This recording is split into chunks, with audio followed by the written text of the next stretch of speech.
Hey guys, Mark back and Curt. I guess I'm joining his show, Cocktails with Curt. Yes, you are.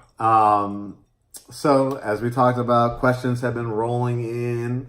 A lot of questions about what exactly is a home inspection. Does it guarantee anything? How much do they cost? So we'll just jump a little bit into it. So why don't you tell the people a little bit about when the home inspection kicks in and what that really means? So I guess I will just start by saying a home inspection is not required. It's not mandatory. So, just to put that out there. But what typically happens is you get a due diligence period when you go under contract for a home, and we've spoken about that in other videos. Typically, on average, 7 to 10 days after you go. Usually, you have about 7 to 10 days from the time in which you sign the contract to complete what's called an independent home inspection. What that means is you can't call your cousin who knows all about houses, and you can't call Uncle Pookie. You can't. No, that's not going to work. You need to call a licensed Georgia inspector. And we have some referrals for you. We do have referrals, and what they do is they basically go and do a pretty thorough job of inspecting the ins and out of your home. So from all of your top to the bottom appliances, your water heater, your outlets, roof, everything. They check things in the house that you probably didn't even know were a part typical of the homeowner ain't gonna they're not gonna go in and plug in each plug to see if it works, right? And what that does is, I think the question was, does it guarantee anything? So what it guarantees you is that you will know what needs to be repaired at the time. Right.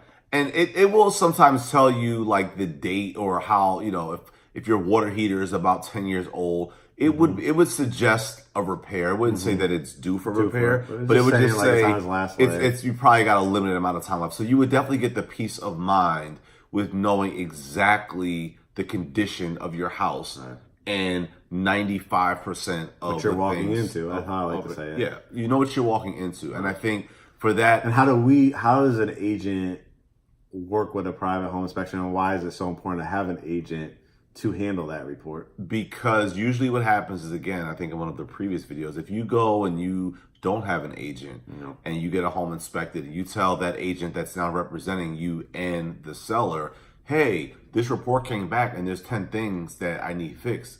How many of those things do you think you're going to get fixed? Right. It could be thousands of dollars. Now, we're going to suggest to you, like, if they refuse, like the report comes back and says there are like holes in this roof, the HVAC does not work at all, and it's like, you're not going to have to deal with that. That's going to be between us and the agent, and they refuse to do it. Well, if you're in that due diligence period, we can get you out of that contract with your money intact money back and on to the next transaction. But you also don't want to be, like I said, you have to balance it. If it's cosmetic stuff, they're probably not going to fix it. But the big things, our last one, I think there was things that came up with the HVAC, a couple plugs didn't work. And most sellers are going to be open to that. Or we could also sometimes add or negotiate an extended warranty for that as well. But let's just talk about it. Would you say, is it needed even for new homes? I think so. I mean, we purchased this home new. I mean, we built it 2014. 2014. Wow, time flies. I know.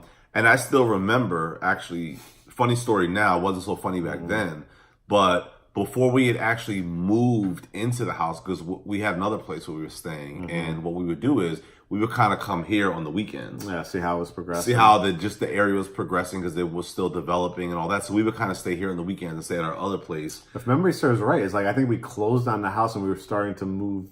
That weekend we were going to start moving. Well, no, we closed on the house, and I think we didn't plan to move until that following month or something like that. But anyway, so what ended up happening was one of the weekends we rolled out, just to check on the house. One of the weekends, it was like, hey, it was just, well, let's go stay at the new house for the weekend, and we showed up. And our entire front lawn was not only flooded, but still water pumping out. Brand new house. Like, and we got the inspection. And we had an inspection. Nothing came up. So again, it doesn't guarantee anything. Guarantee it. What ended up happening? They did catch a lot, thank God, of other stuff. But what happened? Like, that just goes to show, like I said, at the time when they inspected it, there was no water coming out, right? Nope. You can't guarantee that. They did check to see where it was sealed and what ended up happening was it was a pipe that had actually burst. A water pipe. No fault of their own, just time of year, weather changing, stuff like that. But when we got the inspection, there were other things, that they did take care of. They came out. I think there were a few outlets on our end that didn't work. I think our garage, there were some issues there. But they did take care of it because we had the inspection. It was called out. We were able to negotiate what we felt needed to be fixed versus what we knew would be covered through the warranty anyway. And that's the misconception too. When you buy a new home, which is one of the benefits, and we definitely took advantage of it. A lot of home builders are going to give you a 1 to 2 year home warranty, all the way up to 10 years for the actual structure, which is great. However, you're not going to, like you said, you're not going to be able to guarantee that things aren't going to break, because what you do have when somebody says they're going to build your house, you have a contractor for plumbing, for electrical, for the drywall. So it's not a builder building your house. It's a lot of people involved. It's a lot of people involved in the process of from dirt. Right. When you own a car, right, you have to take it in for maintenance. Yeah. Things break down, stuff like that. So a private home inspection, on average, would you say it probably is going to run you around $400 to maybe, if you get a radon test, and we talked about that in previous videos, all the way up to $1,000. But you're spending sometimes hundreds of thousands of dollars. I guess if you wanted to decide if you needed a home inspection or not, what I would tell you to ask yourself is, whatever the cost is, if it's $400, if it's $500, whatever, is that worth your peace of mind of just knowing? For the most part, again, they can't guarantee everything, but they will give you, and they can guarantee enough of your peace of mind to where you'll have a good sense around what needs to be fixed, walking into, and what probably will need to be fixed shortly down the road. But is that worth it? For some people, no, they don't care. They'll as things break, they don't want to spend the $500, and they'll wait for things to come up as they come up, and they'll tackle them then to save the money up front. There's nothing wrong with that. If that's what you can afford, if you have the reserves, then like Curt was talking about before too, it's basically, you might love everything about the house, and to you just, like he said, if the water heater, they're just not willing to fix it, that might not be enough for you to walk away from the whole deal, because you kind of now have that. It's providing you information of, like when you go to a mechanic and they say your tire, your tread life is down to a certain amount, you could buy the tire right there on the spot, or you can start planning for it and say you might get 2 more months out of this, so you got to save. I got to get at least one tire. I got to save up $200. So you kind of know, okay, if you're at the max of your budget and if the water heater goes right when we move in, that's going to be a problem. That's probably a reason to walk away from the deal. Or negotiate something. Yeah. But if they're not willing to do it, it's kind of like, and you are on your last dollars, which you really shouldn't be in with anyway. We talked about right.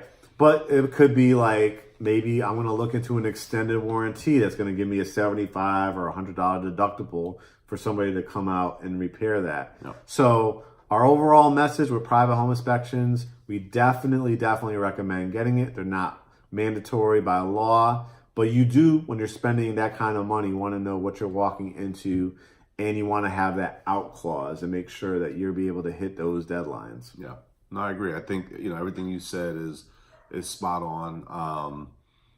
Again, it's not required, so it's really just for your peace of mind, and it's how much you want to invest in your own peace of mind. I think that's how I would.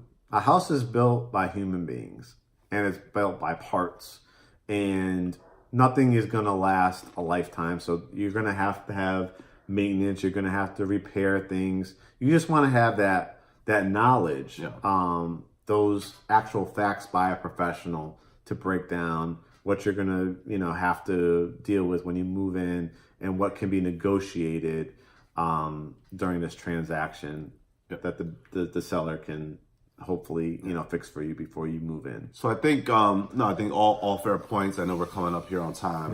Guys, just want to say thank you so much again for all of the support.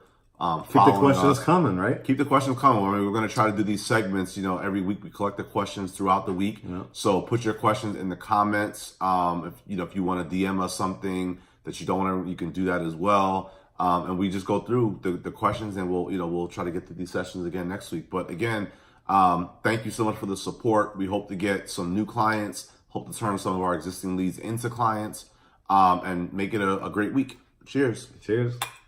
Make it a great week, guys. Talk to you soon.